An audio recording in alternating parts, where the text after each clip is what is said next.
Welcome back for another OG Show Live. Mr. Randall, how you doing? What's up, everybody? Welcome back to The Reel Down.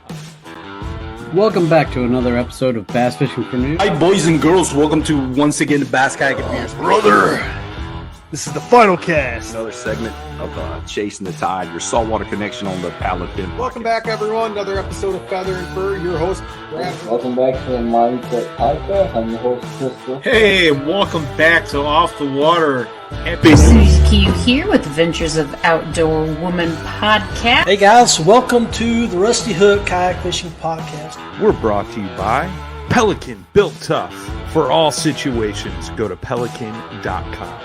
Eastport Marina on the beautiful shores of Dale Hollow Lake. For all your lodging, kayaking, go to eastport.info.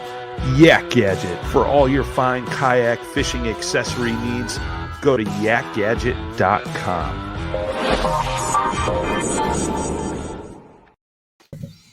Hello, everybody. Welcome back to another episode of The Final Cast on the Paddle and Fin Network with your hosts, Matt and Brad. Raising welcome back. Raising the roof. Woot, Kinda. Woot. Raising the roof. So, Brad, you weren't with us last week, but you missed a fantastic show with Nico Bates. Everyone, if you haven't listened to it, go back a week before you listen to this show. Give it a listen. It's a long one, but I promise there's info in there that you will want to know. But yeah, man, how was your week off? How are you doing? Well, I'm kind of scarred, man. I'm not going to lie. A little bit scarred. Scarred for life.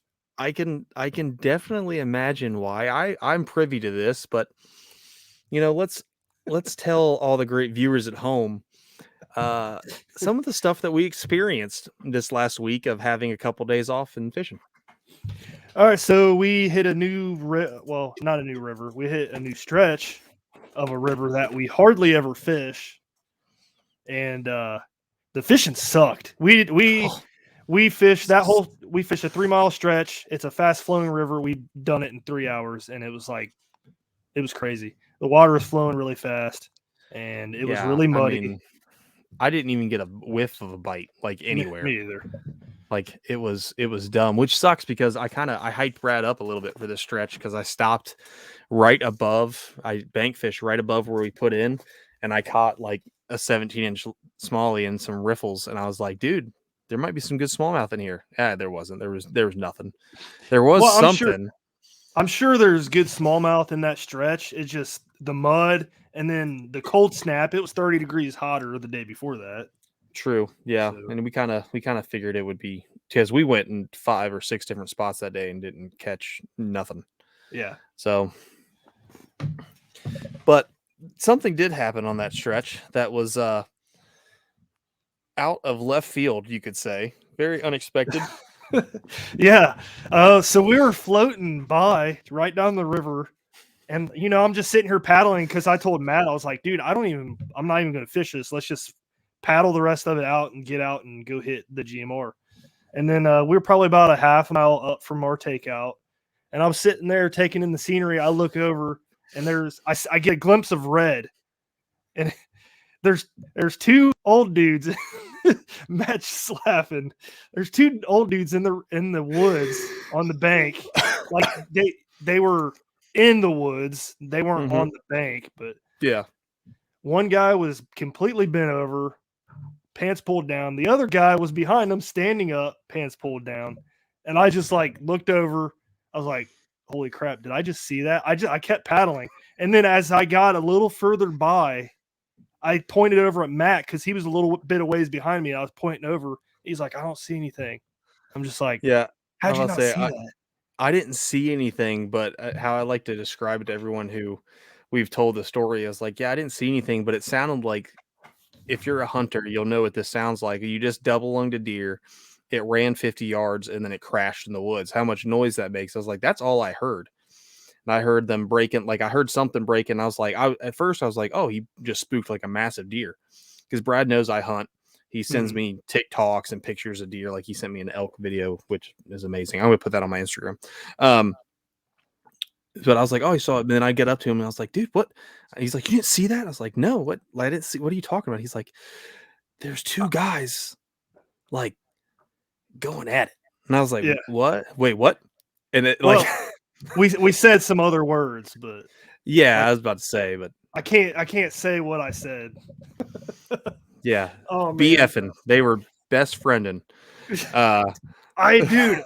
Oh, like I Yeah. kind of felt nauseous after. I'm not even lying. Like it was weird. But little do we know, we talked to another buddy of ours, and he tells us the park we were pulling out of is known as Pickle Park. Like that's a regular thing that happens there. And you know what else is funny? I got to work. I told my boss and the guy I work with, and he was like, "I could have told you that Huffman like got busted for a bunch of that kind of stuff a few years ago." I'm like, I did not know this. Like, dude, that's ruined the memory of Huffman for me because that's where my dad took me to fish when I was like a kid.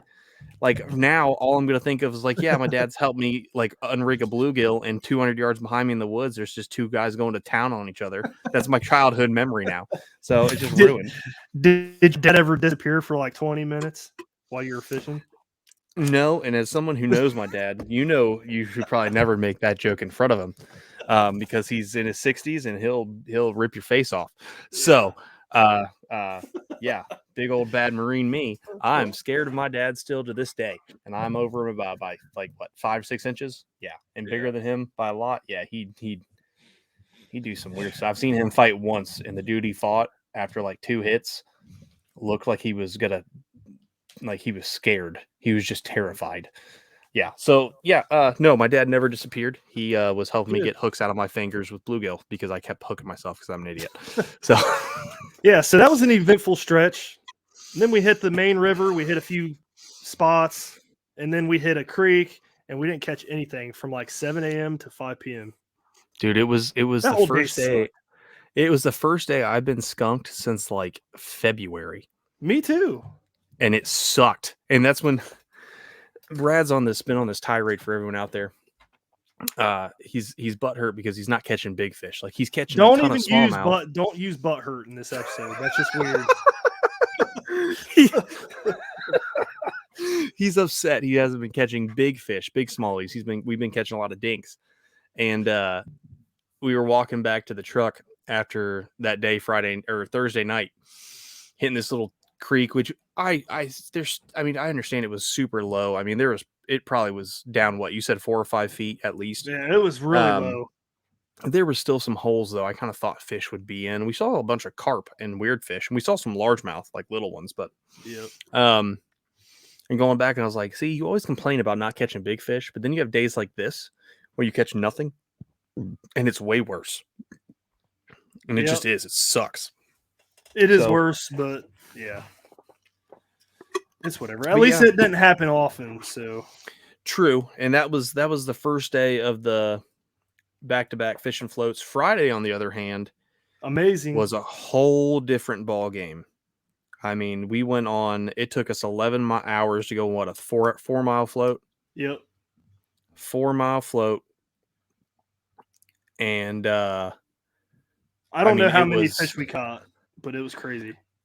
I know. I mean, I know when I stopped counting, I was at like 24 or 25. You were right there with me. Crazy, James caught more than we did because he took his time and was picking like 30 fish off the same spot every 20 feet.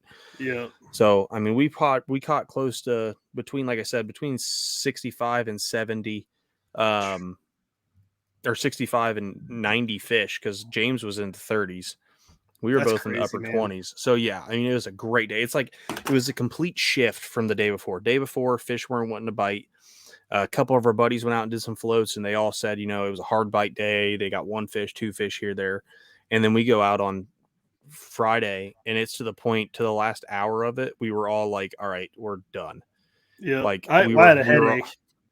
I'm about to say, I had a splitting headache. I felt lightheaded. James, when I left him after dropping him off at his truck, he was sitting on the picnic table with his head in his hands. His head hurt so bad. Jeez. I mean, dude, it was rough, but it was a great day. I mean, we caught a ton of fish. It was fun. I ended up with a 19 and 18 that day too. Mm-hmm. I say you had a 19 and 18. I had a 16 and a half, 16 and a 15 and a half. I thought you had a couple 17s. I may have. It's the joy of cameras. Yeah. I'm pretty sure you got a 17 and a half and a 17, and then like a 16 or something like that. Okay, I'm starting to slowly but surely hate phones. Today's been the day for me to hate them. Yeah, I got a 17 and a half, a 17, a 16 and a half, and a 16. Like it's just a good day. Like that would put you in the top 10 of most river tournaments. Oh yeah, easy for sure. So I mean, even the top 5, especially, yeah. So it was dope to say the least. So heck yeah. And then Saturday, I went out there and Sunday too. Saturday was slower. It was so windy. I was frustrated. I did a float. I got that text. Yeah, I got that text. The text was, "I'm so sick of this wind." That's all the text was. And then I said, if I don't get a pedal drive next year, I'm quitting. Yeah, I'm quitting kayak fishing. It was so stupid, man. Dude, it was rough. My buddy Will, he's in a Hobie Outback. He had no issues all day. He was picking fish off one after another. I'm like, I can't work my jerk bait. I can't work a Ned rig. I have to power fish, dude. So he was catching them all on the jerk bait. I'm like, I caught one on the jerk bait because I was standing on the bank. Got out of the kayak. Yeah. And then that's the drawback with like the shoaly in and of itself. Like this is the only drawback I've seen just from, I mean, we pretty much fish together at least once a week, and I'm always in the P127. You're always in the shoaly. There's times, in current, you're holding pretty good, and obviously your boat's a lot lighter to get down to the water and everything. But for 90% of the stretches, as long as it's a foot and a half or deeper, I can use the pedals the whole time and I can hold wherever I want. Yeah. Like the shoaly's awesome for shallow fishing and current with no wind. It'll hold its spot. It won't really move a whole lot. But when you get wind, man, it just, if you don't have a pedal kayak or a kayak with a motor on it, you're at the mercy of nature. Yeah. And it sucks. Like I didn't have the pedal kayak Thursday when we got out of the Mad because I was like, oh, I don't want to I don't know what this river's like. It's probably shallow the whole way, which it wasn't. I could have had the pedal kayak and I probably could have caught some fish. Yeah, it's pretty deep actually. Yeah, it was like surprised. What, the average? I think the average that you were 4 to 6 feet. Yeah, 4 to 6 feet was average. So they've got to be in there. Yeah. But we went to another spot where I know there's fish under all those pylons, and I just couldn't. In the SS107, I paddled to the bank and fished the bank just because I couldn't. It was every time I cast, I'd get pushed back 15 feet. I mean, we had gusts of 30 miles an hour. It was rough. So yeah. Yep. So that was our weekend shenanigans, whatever you want to call it. But, yeah, good times. Also, the topwater bite is back on, which is all that matters. It is. I went today and I caught a few on topwater. Yep. I know. I ran into old Dole over at Field and Stream today, and did you? Yeah, we were talking about Stacy's demise, my wife, because I was getting ready to leave, and then he came up to me. He's like, I was wearing my Cheeg and Bronze Colt shirt, and he said, "Man, that sweatshirt sucks." And I didn't know who it was, so I was about to turn around and be like, "Hey, shut up!" And it was him, and I was like, "Oh."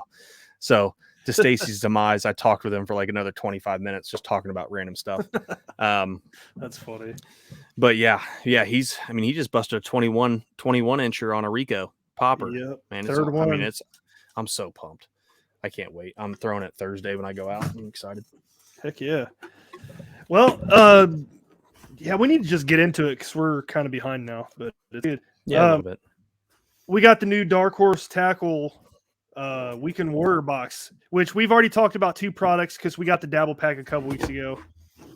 We talked about the Helgramites, Jolly Baits Helgramites, and the Deeks Shaky Heads. So we're going to share the other 3 things that came in the Weekend Warrior box.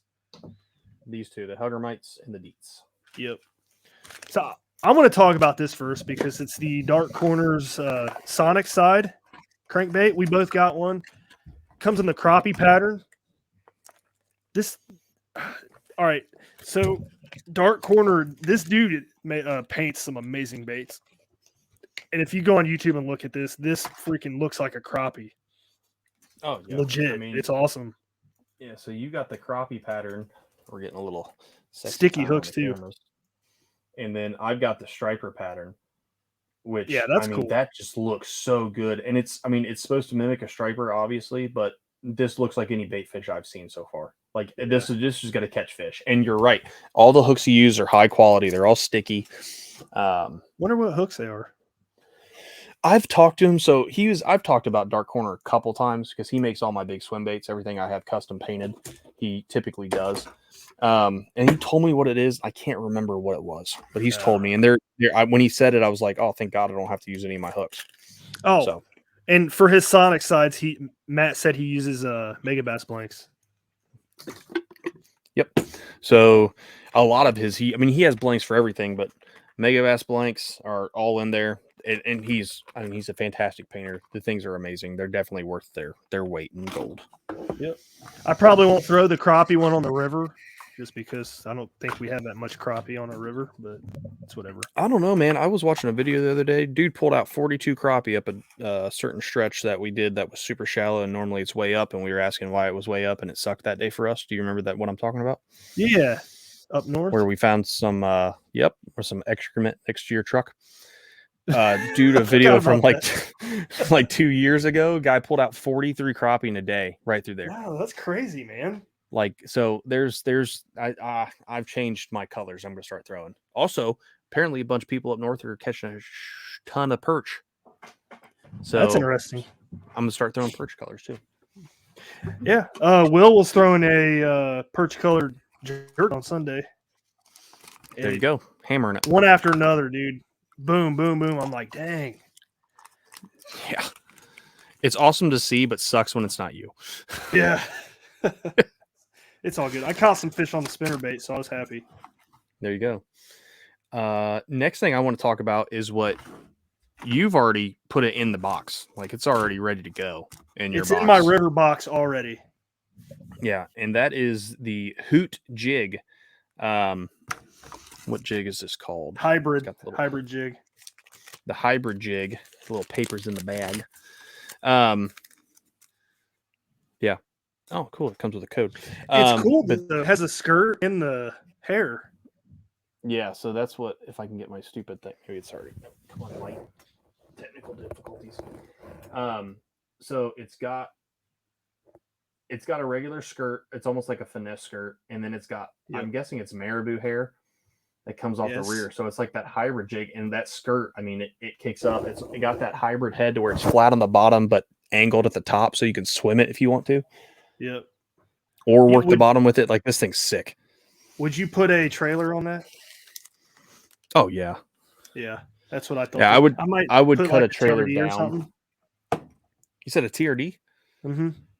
Yeah, you could do that. I'd almost want to put a leech on it. The Nico leech, because it's that tail's got a ton of action. Good. So you can basically work it like a Ned or shaky head, and then if you want to change it up and you start swimming it, and it's two baits in one, it's one rod that's covered. You know what I mean? That's a good idea. Yeah. I got this out of my box and I immediately put it in my river box because I'm like, I'll be throwing that. Yeah, I agree. This is definitely going in the box. As everyone knows, because I haven't shut up about it, I've been on an insane jig bite this year. 99% of my fish really have come on the jig the whole summer. I didn't pick up a Ned rig at all. It was all Jig Masters finesse jigs, which is a big jig. And it is a big jig. Mm-hmm. Pretty cool, though. And then the last thing we got in our box is the Combat Jigs Javelin. It's a 4-inch trailer or crawl style bait, whatever. It's actually kind of cool, like the shape of it. Yeah, so I'm guessing the blank is designed to where, because it has the swimming crawls in the front. So they're not going to be like that big wide angle. They're going to have a ton of action. And it's segmented. I don't know if everybody can see that, but it's segmented to where I feel like he did it this way so you can cut sections off. Yep, I did that already. Yeah, so it makes it easy. You're not having to like kind of guess and get an uneven cut. You literally just cut where it's at. Like for example, this would work on a finesse jig. You should try to put it on that Hoot jig. That's what I'm doing. I bet it'd look good. But yeah, I really liked it. This box was good. Like there's a bunch of nice stuff in it. I really like these crawls, and I really like the Hoot jig the best. That's my yeah. And the big thing, like we're so used to subscription boxes being like, oh, this box is good. Like you just said, like, oh, this one's finally a good box. But everything Dark Horse I've ever got so far has always been a good box. Like I've never been like, oh, well, I'm not going to use anything in this box. Like there's always been almost everything that's in the box. I'm like, you know what, man, this is money. I'm going to use this and it's going to get bit. Yeah, I was throwing one of the Blue Rock spinner baits this weekend and it was getting bit. Yeah, I saw that. Now the only thing I could think, if you put a jig on it, so it doesn't look bad at all. That hair likes to stick up a little bit. Yeah, once it gets wet, it'll go down. Yeah, it'll suck in. But that actually looks pretty good. So if you look at it, it's actually that does look good right here. Yep. So there you go. Sweet, looking good. I'm about it. But yeah, by the way, if you guys want to get a Dark Horse tackle subscription, use Paddle20 at checkout to get 20% off your first monthly subscription. So, yep, and I'm pretty sure that works for any box. Like I get the weekend warrior box and I get the champ box, which we've gone over a couple times. But you get the champ box, you're getting hand painted baits from a bunch of different companies. Big swim baits, balsa wood baits, ton of stuff. And that 20%, you're saving money. But also with this box, like we said, you'll never get a bad box. I've never got anything bad so far. Like everything I've enjoyed and I liked and I would use. There's no sample. I've used a lot of mine already. Yeah, exactly. But like everything you get, like if you saw Jolly Bait Company, which is these Helger mites that the Dabble Pack got, if you saw this, you'd from Mystery Tackle Box, anybody else, you get 2 or 3. It's a sample pack. Yeah. I mean, you're getting a whole pack of these things. What is it, 12 in there? You're getting 12. You're getting a dozen plastics in here, and it's awesome. Every plastic you get is like that, so it's dope. I'm a fan of them. Definitely check them out. Paddle20, 20% off your first box. Yeah, buddy. Well, I'm excited for this episode. Let's just get into it, man. I'm down. It's my favorite. It's my favorite technique. Yep, and it's a technique that's grown on me. I started using it just last year, and it's fun. It's just plain fun. That's all it is. It is. So we're going to be talking about jerk baits today. We're going to be talking about the must-have jerk baits you need to have in your tackle box this fall. So I don't know if it's going to be a long episode or not, but even if it's not, who cares? Yeah, I'm about to say it's a single technique and some baits. So if it's long, awesome. If it's not, I think we'll get all the information we want to get out there. So it's good to go. Yeah. So with that said, let's start off. I know which one you're going to mention first, so let's just start off there. Okay. All right. So it's not a surprise to anybody what company I'm a little man whore for. No, man, in all seriousness, I will in my box, and this is 98% jerk baits all in there, and they're all Megabass Vision 110s. It is the best jerk bait in my opinion for a couple reasons. So, like for instance, let's see. I'm gonna get. Do they have 2 or 3 hooks on those? I can't remember. They have 3 on all of them, the juniors and the 1+s and all of them. Gotcha. So there's a Vision 110. It's iconic. People know how it looks. The 2 big reasons I love these. So Megabass started with the weight transfer system. Yep. For casting, so you're getting that rattle while you're working it, but those ball bearings in there will transfer to the tail of the bait as you're casting, so you get longer casts. Yep. So, it's kind of cool too, because that channel, it's like yep. And you can see it when you cast, like you'll see it rise up a little bit because the weight's picking it up. Yep. And get you an extra couple yards, which sometimes is all that it takes to get in that hole or anything like that. Or in that tree. Yeah, that happens often, unfortunately. But yeah, man, the Megabass Vision 110, because of the weight transfer, is awesome for casting. The profile is great because it's a bait fish profile. I mean, this is the standard Vision 110. I've caught fish as big as 6 inches on this, and I've caught fish as big as 20 plus and 5+ pound fish on this. When you're working this bait, when you pause it, it angles down, which is a big trigger for largemouth and smallmouth and other fish because it's angling down. It's in a defensive posture. So the fish, when they're following it and you pause it and it just kicks straight down, it suspends there. Whether you have a slow float, slow sink, a suspend, it'll sit there and it triggers that fish to hit, which is, I mean, it's just awesome. It's everything they've done. I will say this jerkbait, me and my buddy fished last winter. I was using a Lucky Craft. He was using the Vision 110. The Vision 110 floats in water under 40 degrees. The Lucky Craft does not. It sinks. Yes. And that's kind of annoying. Very true. It definitely can be, especially in river settings. Like in lake setting, it's not a huge deal because like to get a Vision 110 that will sink in sub 40s, you have to get a certain Vision 110. So in winter, sometimes, especially for larger lake fishing, those fish they're going to be down closer to the thermocline, so they'll be a little bit deeper. They're not going to be super shallow during the winter. So it's 6 one way, half a dozen the other, right? So for us in the river, having a floating jerkbait isn't a bad thing because those fish, even in the holes, will see it. Those holes are, anywhere from 6 to 10 feet deep. That bait, if it's at 6 feet and starts rising up, that fish is more likely to come up and hit it from their laziness. Just being in the winter, they're not moving a ton.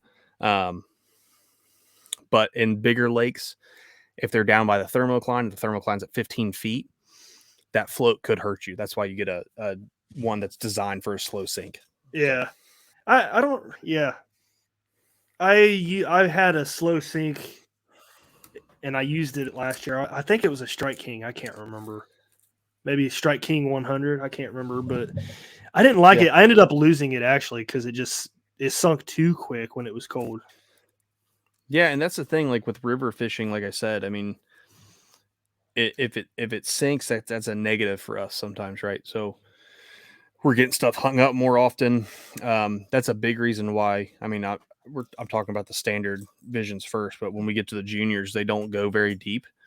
So I can run them over cover that I can see. So if a fish is sitting on that cover, they'll come up and smack it. So how deep does the regular 110s go? The regular 110 will go 3 to 6 feet. Oh, what about so the it's junior? not super deep. Juniors go 1 to 4 feet. I didn't know that. So maybe I need a regular then. I was about to say you can get so I have junior 1+s, which are 4 to 8 feet. So it's still that small bait profile. I think I have it in there somewhere. Maybe I don't. I don't know. What's the length on the regular? 4.5? 4.5 on the regular. And then you have the 3-inch on the junior. Oh, it's only 3 inches on the junior? Yeah. Oh, wow. I didn't realize that. So, yep. I don't know if I want that then. I bet you do.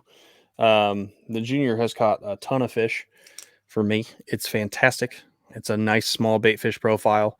Now, what I told you, because we were texting about it, because you can't find juniors anywhere near us in stores, but you can find the regular Visions. I've had fish of all sizes smack this, and they not care.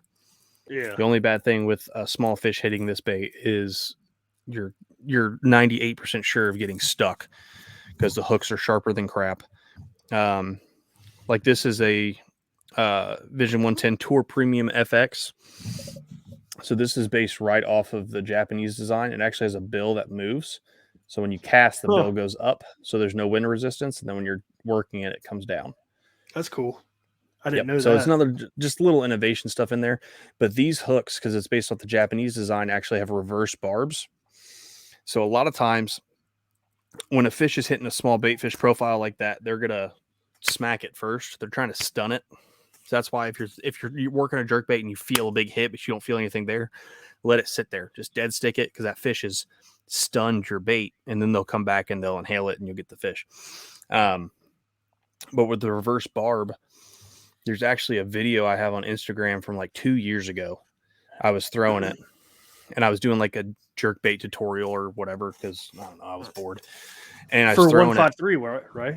Yeah, it was for 153 because a lot of companies, like for instance, this came in a Dark Horse box. This is a Vision 110 blank because they don't own the blanks anymore. So you can get a lot of these third-party companies create you some really dope colorways. which my light's too bright. Really good colorways and some foil action. Still has the weight transfer system for a lot cheaper. I mean, they're $24 a pop, so losing these suck. But you can get a hand painted one for around $13 to $14, so save you some money. But in that video, you can see I'm working it, and I even say, "Oh, he's playing with it," and he hit it, and I worked it, and I dead sticked it. Oh, he smacked it. One pop, and then I had a fish on, just like that. And then the next one, I stopped the video, and then I tied this one on because I just got it. My wife actually got it for me for Christmas. Got 3 of them from Tackle Warehouse, and they all have reverse barb hooks. So when that fish went and smacked it, he was already hooked on the stun. I had the fish, so it's cool. It's great for getting fish. It sucks for getting stuck in your clothing. So, any treble hook bait drives me nuts, man. I got treble hooks stuck in my shirt. You got them stuck in your pants this weekend. Yeah, it was not a great time. But yeah, and then you have, like I said, you have the Junior, which is literally the Vision 110. Let's see if I can turn the light off because this is kind of a see-through one a little bit. You can that looks good. I can see it. You can see those ball bearings moving in there. Yeah. So that's that weight transfer system. Same grade action from the Junior. It gives you that downward angle when you're working it, which really triggers those fish. So this is going to be my go-to for the river. I might throw a regular Vision once we get a little colder because it's a little bit louder, but that's going to be about it. So I need to get a Junior and a regular. I would, yes. That's just my own opinion. And if you're going to get a color, I would definitely recommend. It's the only thing I hate about these Plano boxes is everything gets stuck. Something with the black in it.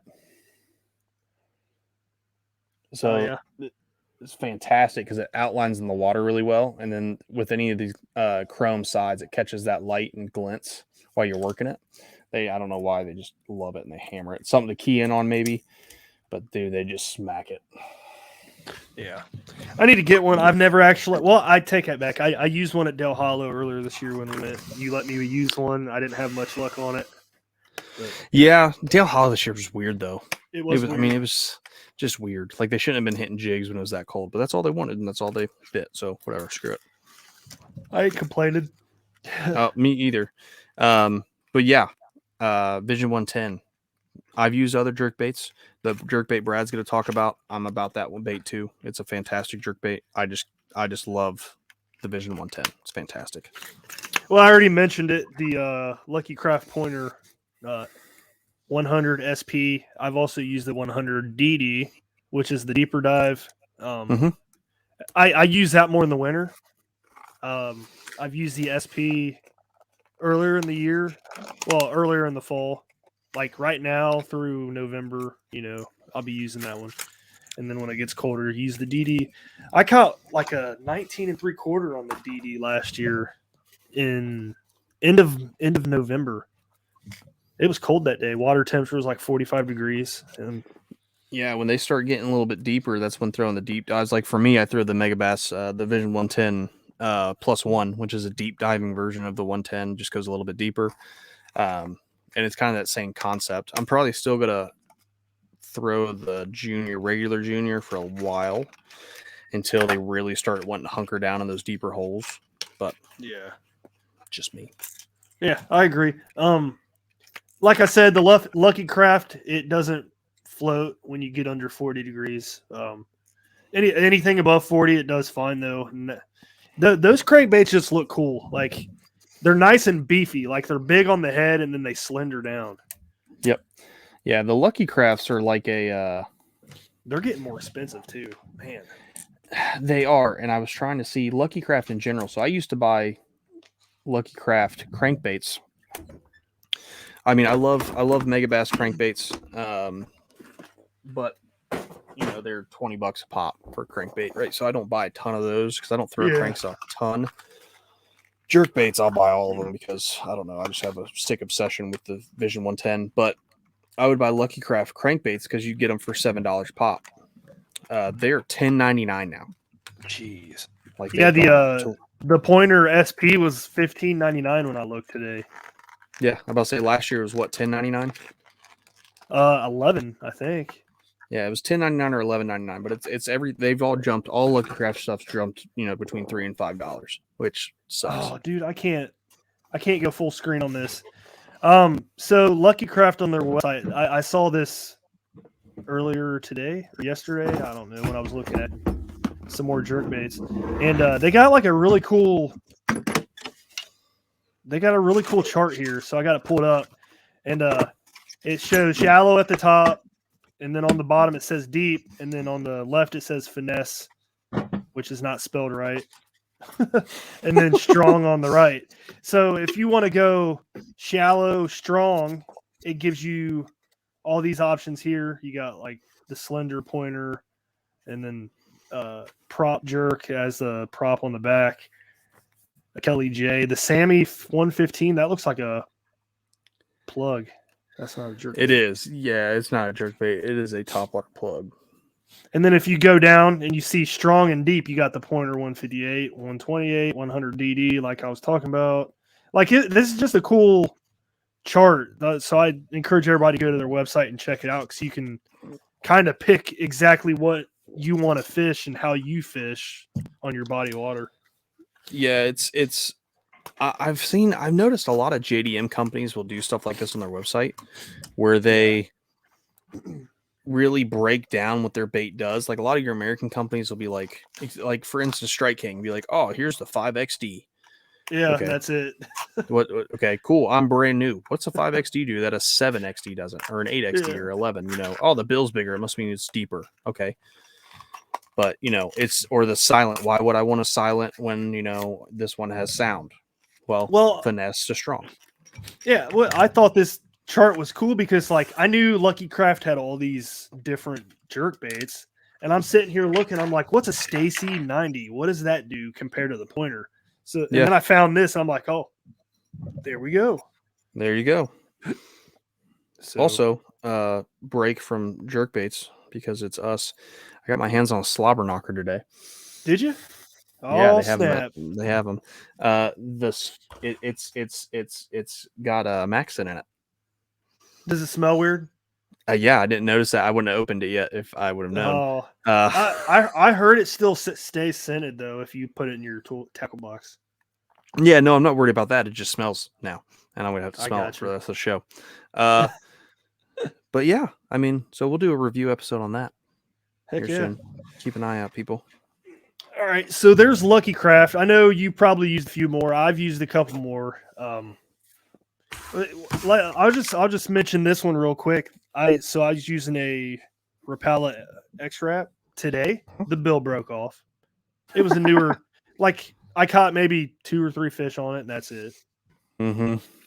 So I probably won't buy that one again. It's the same. I've used the rip stops. Those look cool though. They look cool. They have great action. It's the same thing though. Everyone I've bought, I've broke the bills on. They've never lasted very long. Which to me, because it's not a cheap, it's $9.99 for a jerkbait.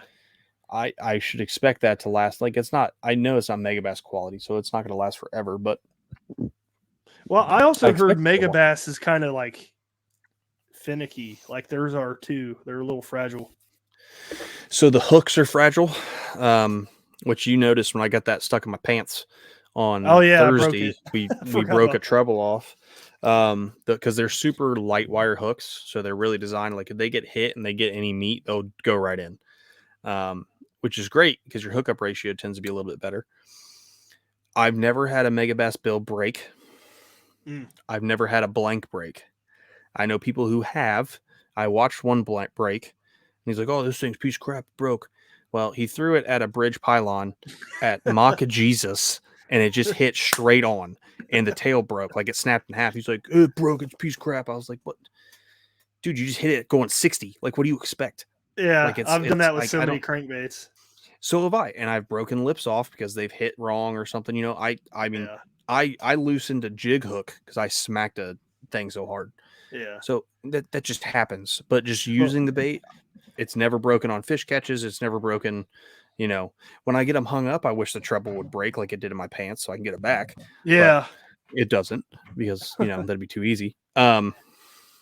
But yeah, that Rapala though, like I didn't hit it on anything. You know, it was probably bouncing off rocks on the bottom, but that's it. I didn't hit it off of anything to make it break. It just fell off. yeah, and I mean, it shouldn't do that just from hitting it like once. Yeah. I just that's happened all the Rapalas I've used, and they're, like I said, they're not cheap. The rip stops, if you can get them to last, have a great action, because they kind of, when they'll just stop, which is great. The fish will come up and smack them because they like that, little change. I have some rip stops that I use, but that's only because a lot of people use Vision 110s now. They're becoming more available everywhere. Yep. So if I know a ton of people are using them, I'll use the rip stop just to kind of change up, so the fish aren't as leery. There was a video Mike Iaconelli posted last year, and he said above 60 degrees, use the shad wrap. Below 60 degrees, use the X wrap. I thought that was interesting. Yeah, I mean, there's got to be. I don't have enough experience in those to know I need to use one over the other. I mean, this dude, Mike Iaconelli, as much as, he's a great dude. I've met him a couple times. He's just got too much energy for people like me. Yeah. But he knows fishing, so there's got to be something to that.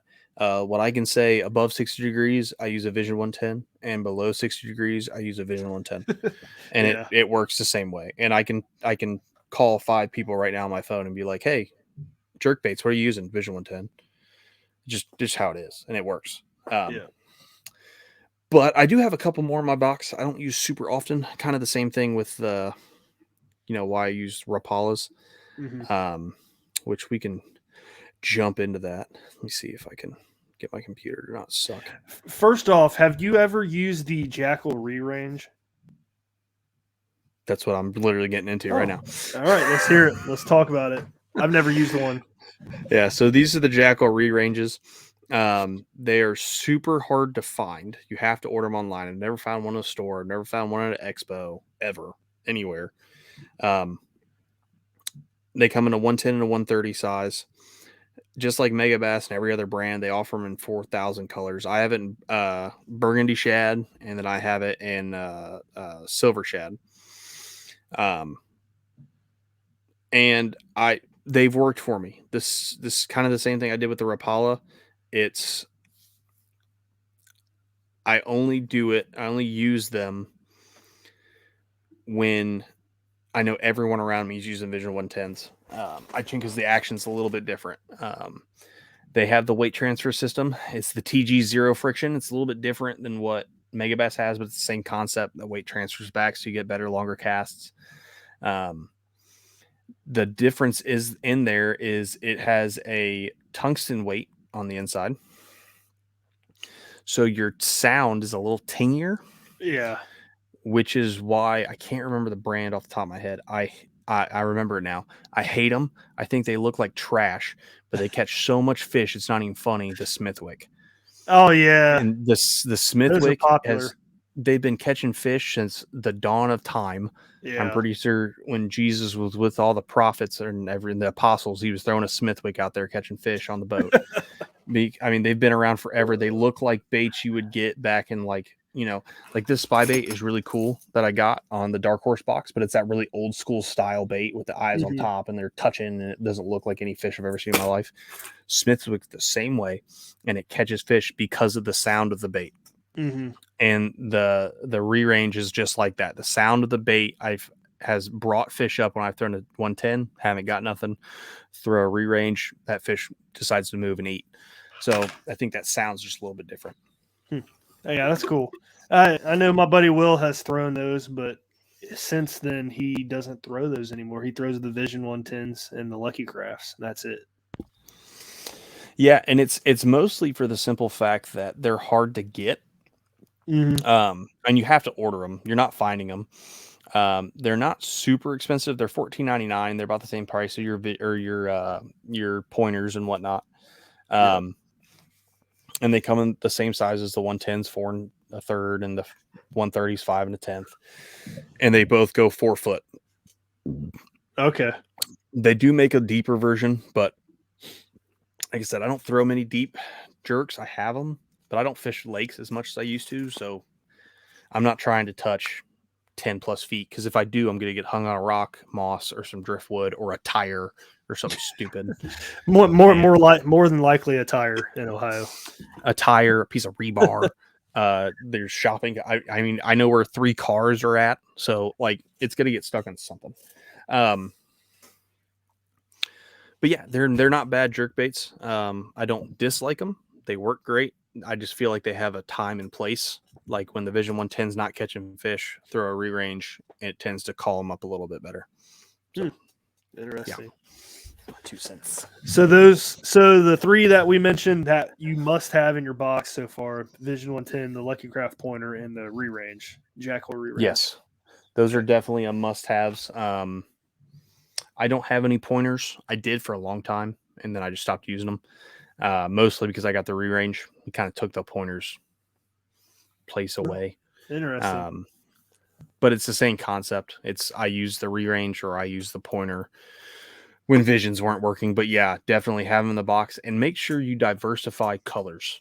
I tell people that all the time. This isn't a topwater bait. You can't just throw white and black. I mean, you can. They'll get bit. Yeah. But you want to throw bait fish colors, natural colors, smallmouth for whatever stupid reason, like fire tiger. You can throw that. Yeah. See, this is the part where I always like get confused. I never know what color to get. They all look so good. And I know smallmouth like bright colors. Yeah. So what I tell everybody for every bait, when you're going down the fishing aisle at Bass Pro or Cabela's or Field and Stream, or I guess you can still count Dick's, they have some fishing stuff left. There'll be all these really awesome, dope looking colors. And I've caught myself, especially at Bass Pro, because they got like 6 feet of mega bass. I'll be like, dude, that's choice. I want that. And Stacy will look at it and be like, and Stacy, my wife, knows nothing of fishing, uses a Shakespeare push button, is like, that doesn't look like any fish I've ever seen in my life. I'm like, yeah, but it looks so good. And then I have to catch them and be like, yeah, it looks really good. The company's jobs are to sell baits. Yep. The company makes great looking colors to sell fishermen, to catch fishermen, not to catch fish. Yeah. So you want to get your natural colors. I do love a black. Black works fantastic year round. I'll catch jerkbait fish in July. It can be done for everyone out there. You're cold weather bait only. You're dumb. You can do it all year round. I do it and it works. Isn't there a pro that does it too? Does Hank Cherry do it all year? So there's one guy out there that does it all year. I just can't remember who it is. I mean, it's the same concept of Jordan Lee throws a chatterbait every day of every year, no matter where he's at. He'll throw a chatterbait and he'll catch 47 fish. So, yeah. Like, it's there. I don't think there's a one bait only works during the fall and winter. I mean, I've caught blade bait fish. You throw in a blade bait in July. I mean, it happens. I think baits work better in certain times, and they typically all these baits typically tend to work better in spring or fall. They're working better in spring or fall because the fish will eat a piece of cabbage in spring or fall because they're eating everything. But yeah, color wise, have a black in your box for sure. I'm not a huge fan of white. I just don't tend to get bit on like the pearls. A lot of people do. A lot of people do great on them. That was one of the colors I was going to get. And like I said, there's more people who do well on them than don't do well on them. So don't let me persuade you. I have one pearl in my box, and I have one Vision 110 Junior pearl. Just if no other color throws, I'll throw a white. And I haven't got bit on them in a year and a half. Yeah. But I'll cut it off and throw a black on, and I'll get bit within 5 casts. Match your bait fish. So like that black and chrome Vision 110 that I have, we saw on Thursday when we were walking and bank fishing a ton, we saw all those bait fish that had like a black top with that shinier sides, that silver sides. It matches those. You want to match your hatch. Because jerk baits aren't like crankbaits. They're a reaction bait, but they're not at the same time. They're kind of finessey. You're not just cranking them along and the fish is just hitting them because they're hitting them. Especially in the winter, my cadence pop, pop, pause, and I'll count to 10. Pop, pop, pop, pop, pause, and I'll count to 10 or 15, 20. I'll change it up, whatever it is. That fish is 9 times out of 10. You can tell when you'll pop, pop, and you'll pause, and it'll be 5 seconds later. That 5 seconds, that fish is looking at that bait. all the time. And fish are not stupid. For everyone out there who thinks they're dumb, some fish are stupid. Smallmouth and largemouth, as much as largemouth are some of the laziest fish in my opinion, they're not dumb. So if it doesn't look like something they're going to eat, unless they're starving, or it's a lake that's never been touched by humans ever, and they're like, I'm just going to eat that because I don't know what it is. Yeah. If it looks weird, they're not going to go after it. Just how it is. So yeah. I was going to mention the color. So the colors that I like, I've used Sexy Shad. That's always a good color in the river. And olive back with like a silver body. I've had luck on that one. It matches the hatch. I mean, an olive back with a silver body looks like a bait fish, which is what they eat. Largemouth especially. They're not eating a ton. And I know a lot of our listeners out there might not be, strictly smallmouth like we pretty much have. I haven't caught a largemouth since consistently in like 6 months. But same here. It's been a while. Yeah, I mean, it's just smallmouth unless I get a couple on the river. But largemouth, you match the hatch of the fish they're eating, unless you're in a heavy crawl population or something. Mm-hmm. Smallmouth are a little different. They feed on crawls, bugs, fish, other smallmouth. They eat everything. Yeah. So baby bass.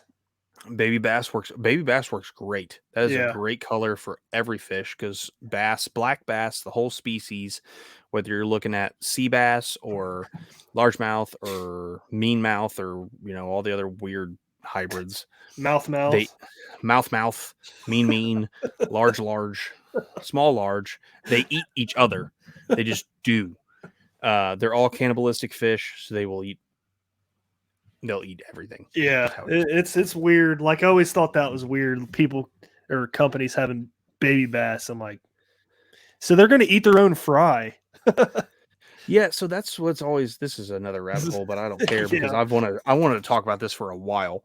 I don't understand, because I know bass are carnivores. I've watched a bass eat another bass. I've watched it, like sight fished it. I was flipping down south, bass didn't care about my bait, but another smaller bass came in, and this big bass came out and engulfed it and ate it and swam away. That's crazy. So what I'm getting at is why do we have fry garters? I don't know. It's so weird. What if they just wake up and be like, they're not my kids anymore, I'm just going to eat them. And they just eat all of them. Like a whole ball of fries just gone. Yeah. Like, I don't understand. Scientists out there, Brian, if you're listening, Mr. Ohio Conservation, message me or text me why fry garters exist, yet they eat their own young. So yeah, let me know, because it's weird. That'd be a good episode for Sean on the Noob Show. That would be. Sean, listen up. Figure out why bass are carnivoristic, but eat each other like they're young, and we have fry garters. That's weird. Figure it out, please. Oh. So the other, I was going to mention another color, chrome with a blue back. I threw the Strike King 100 in that color, and I caught quite a few fish last fall in October on it. Those are floating. So you got kind of work them a little faster. Yeah, floating jerkbaits, you work a little bit faster. I like suspending jerkbaits because I don't have to work them as fast. I can work them fast, or I can pause them. Yeah. Slow sinks only in certain times. If I'm fishing real deep, I'll count down, let it get really deep, and then start working it like a deep crankbait. The blue back with the silver sides, I think that's, and most companies say that's herring. Yeah, I don't remember. I've thrown it and never had great success with it. Up here, I've caught redfish on it, which is weird. But I've never had great success with it around here. Like, I have 2 or 3 in there. I just don't use them because I've never caught fish. So now I'm going to have to try them on. It's good on a real sunny day. Clear water, sunny day. Yeah, and it might be I don't know. I'm also going to conduct an experiment, and I'll let the show know at the end of fall. I'm going to have one rod that will have a Vision 110 Junior on it at all times, and one rod that will have a Vision 110 on it at all times. Same colors. I'm going to throw it out, and whichever rod catches more fish, we'll figure out if the size really matters or not. Yeah, that'd be interesting. Yeah, because I don't know. It's weird.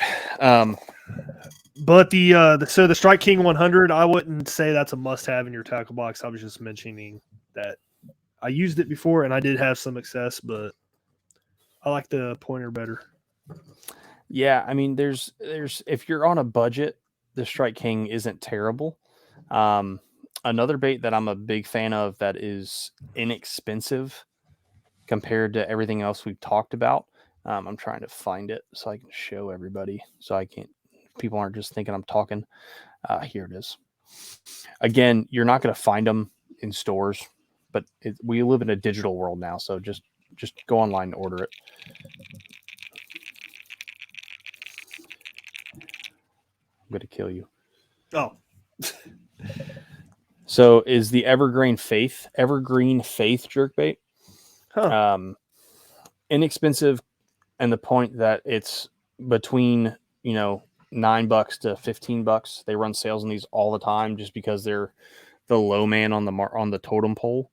That's surprising because Evergreen is not cheap. They're not cheap. They're usually really expensive, and the regular price for these are $15.99. But I see these on sale once a month. Huh. So you can always find them, and it's always the colors. Like, everyone talks crap about IU. IU is like one of the best JDM colors that's ever come out of Japan. This colorway is fantastic, especially for our rivers, because we have creek chubs and stuff that match that perfectly. Kind of looks like a carp too. Yep, little baby carp. I mean, anything with that brown colorway. And that's $9 right now, or $9.88 on Tackle Warehouse. So, I mean, you can get what is free shipping on Tackle Warehouse. I don't order from Tackle Warehouse anymore, to be honest with everybody, because I never get my stuff in, before I have a birthday. Yeah, I think it's $50 maybe for free shipping, or $75. If it's $50, you get 5 jerk baits for $50, free shipping, and that's 5 jerk baits, and it can be one of every color. They're all suspending, and they'll go from you have your standard, the 85 or 87, excuse me, which is 3 3/8, so it's a little bit smaller. It's 3 to 5 feet, and then the 115, which is that standard 4 to 4.5 inch range, 3 to 7 feet, and it's perfect. Like, you can get some 115s and work them at the 3 to 7 foot range wherever you want it, and you'll catch fish on them, and they're inexpensive. You can get them, so it's a good I option. have to check those out. Yep, inexpensive. They're on sale all the time. One thing that Tackle Warehouse started doing this year is you can actually, when you're buying a bait, you can upgrade your treble hooks. So you can buy another set of treble hooks if you want, and have them come with the bait, so you can just pop them on. But yeah, you don't ever replace any of your hooks on the other ones we mentioned, do you? not on mega bass or jackals. I never do. On pointers, I do replace them. When I had my pointers, I replaced them all the time. If I remember right, those are pretty thick gauge hooks too on the pointers. They are thick gauge hooks, and on jerk baits, I like having a thin wire hook, because, like I said, a lot of times your bites or your hookups are going to come from that slap, and sometimes those fish will slap and they'll never come back because they're like, "Oh, that was like a rock I just hit. That must not be a fish." Or I don't know what the fish are thinking. Fish.